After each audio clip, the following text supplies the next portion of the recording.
Seeing things and situations with God's eyes. As imperfect humans, we are limited to analyze matters unspeculatively. For instance, we can be at the workplace, in congregation, and other environments, and so on, under the influence of others whom we might consider superior or men with influence, that we simply admire based on attractive chemistry, egocentrism, or any possible apprehension of lengthy self-interest.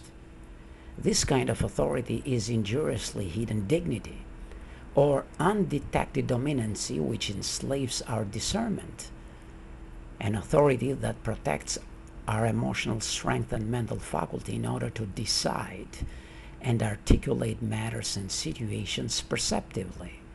For instance, at the place of work, our boss might speak speculations with degrading influence against someone who in reality, he or she, as an individual, is above your boss in many aspects of maturity, dignity, as well as other levels of perceptive intelligence of various fields. However, because of jealousy or any other dominancy and influence, of course, which is negative, your boss tries in an indirective way to ruin the reputation of that one by bringing out of his or her inner emotional dependency whatever is driving such like spirit against the other individual who is superior in dignity. Now, here comes the standing of your individual analyzation of either partial or with the spirit of impartiality.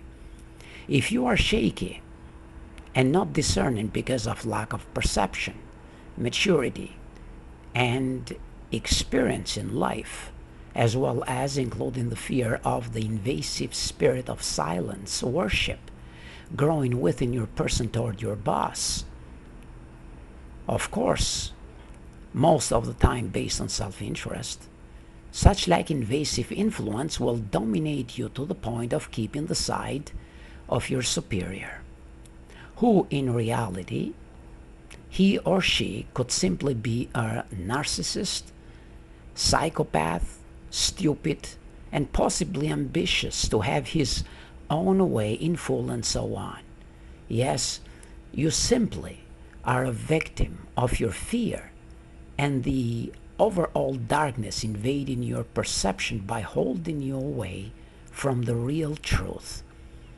On the other hand, when we see things and matters with God's eyes, we are not that easily persuaded from anything immoral or driven by human corrupted influence. That is why there is no one else who can analyze matters so perfectly well as God does. Henceforth, we must develop a personal relationship with the true God and not humans. With God,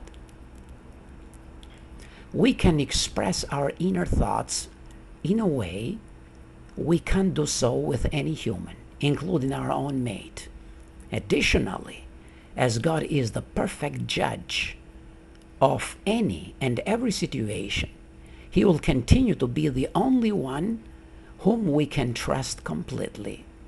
On the other hand, humans will always try to persuade us for attention and support relating to their wicked intentions, imaginations, fantasies, and all kinds of ambiguously ambitious, driven dependencies within which they have victimized their own disposition.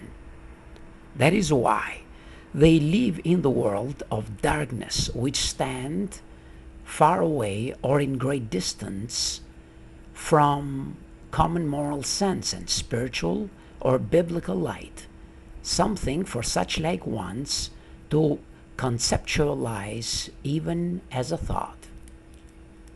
That is why, for us to build our self-worth and dignity, we must be strong and never take sides to please men and their ambitious agendas.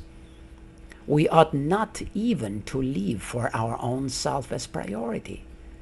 Only the true God and His Christ have to be our priority in life, no matter how long or short our life might be in this temporary human society. We must continue to exist in Jehovah's memory, the same as Abraham, David, and many other faithful men still continue to be until today. Henceforth, let us not to be persuaded or fooled from the deceptive to and fro human influence by supporting some and throwing aside some other ones. Let us be godlike with our spiritual perception, moral discernment, and mental faculty. Finally, let us see people and situations impartially and with the power of reason and thinking ability.